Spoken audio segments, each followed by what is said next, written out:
ತೇಜ್ ಪ್ರಭು ನ್ಯೂಸ್ಗೆ ಸ್ವಾಗತ. ಕನಗಲ ಗ್ರಾಮ ಪಂಚಾಯಿತಿ ಕಾರ್ಯಾಲಯದಲ್ಲಿ ಡಾಕ್ಟರ್ BR ಅಂಬೇಡ್ಕರ್ ಅವರ ಕಂಚಿನ ಮೂರ್ತಿಯನ್ನು ಸುಪುರ್ದ್ ಮಾಡಲಾಯಿತು.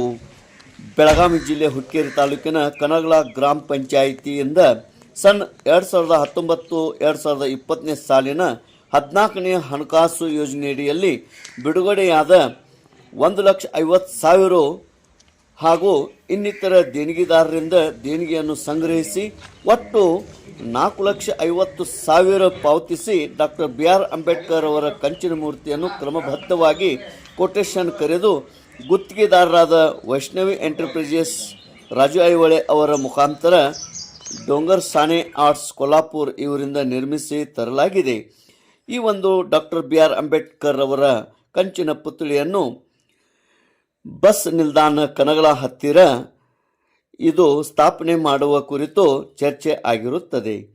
ಈ ಅವಧಿಯಲ್ಲಿ ಗ್ರಾಮ ಪಂಚಾಯಿತಿ ಅಭಿವೃದ್ಧಿ ಅಧಿಕಾರಿಗಳಾದ ಶ್ರೀ S ದಯಾನಂದ ನಾಯ್ಕ್ ಹಾಗೂ ಗ್ರಾಮ ಪಂಚಾಯತ್ ಅಧ್ಯಕ್ಷರಾದ ಸೌ ವನಿತಾ ನಾಯ್ಕ್ ಇವರು ಕಾರ್ಯನಿರ್ವಹಿಸುತ್ತಿದ್ದರು. ಸದರಿ ಕಂಚಿನ ಮೂರ್ತಿ 3.1 ಫೂಟ್ ಎತ್ತರ ಹಾಗೂ 30 ಕಿಲೋಗ್ರಾಂ ತೂಕ ಇರುತ್ತದೆ. ಜನವರಿ 23/1/2026 ಕನ್ನಡ ಗ್ರಾಮ ಪಂಚಾಯತಿಗೆ ಅವರಿಗೆ ಹಸ್ತಾಂತರ ಡಾಕ್ಟರ್ BR ಅಂಬೇಡ್ಕರ್ ಅವರ ಕಂಚಿನ ಮೂರ್ತಿಯನ್ನು ಹಸ್ತಾಂತರ ಮಾಡಲಾಗ್ತಿದೆ. ನಾವು ಹಾಗೂ ವೈಷ್ಣವಿ ಎಂಟರ್ಪ್ರೈಸಸ್ ಅವರು ಕೂಡಿ ಹಸ್ತಾಂತರ ಮಾಡ್ತಾ ಇದ್ದೇವೆ. ಮತ್ತು ರಾಜು ಐಹೊಳೆ ಹಾಗೂ ನಮ್ಮ ಗ್ರಾಮದ ಮುಖಂಡರು ಹಿರಿಯರು ಕೂಡಿ ಹಾಗೂ ಹಸ್ತಾಂತರ ಗ್ರಾಮ ಪಂಚಾಯತಿ ಮಾಡುತ್ತಾ ಇದ್ದೇವೆ.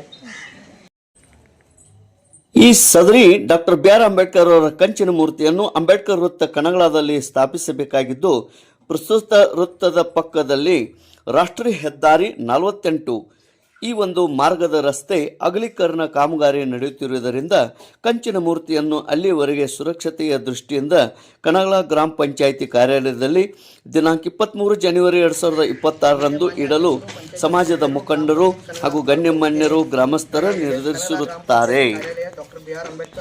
ಡಾಕ್ಟರ್ BR ಅಂಬೇಡ್ಕರ್ ಅವರ ಈ ಕಂಚಿನ ಮೂರ್ತಿಯನ್ನು ಸುಪುರ್ದು ಮಾಡುವಾಗ ಗ್ರಾಮ ಪಂಚಾಯತ್ ಅಭಿವೃದ್ಧಿ ಅಧಿಕಾರಿಗಳು, ಗ್ರಾಮ ಪಂಚಾಯತ್ ಕಾರ್ಯದರ್ಶಿ ಶ್ರೀ ಪ್ರದೀಪ್ ಹಂಜಿ ಮತ್ತು ಬಿಲ್ ಕಲೆಕ್ಟರ್ ವಿಠಲ್ ನಾಯ್ಕ್ ಹಾಗೂ ಕನಗಲ ಗ್ರಾಮ ಪಂಚಾಯಿತಿಯ ಸಿಬ್ಬಂದಿಗಳ ಸಮ್ಮುಖದಲ್ಲಿ ಸುಪುರ್ದನ್ನು ಮಾಡಲಾಯಿತು.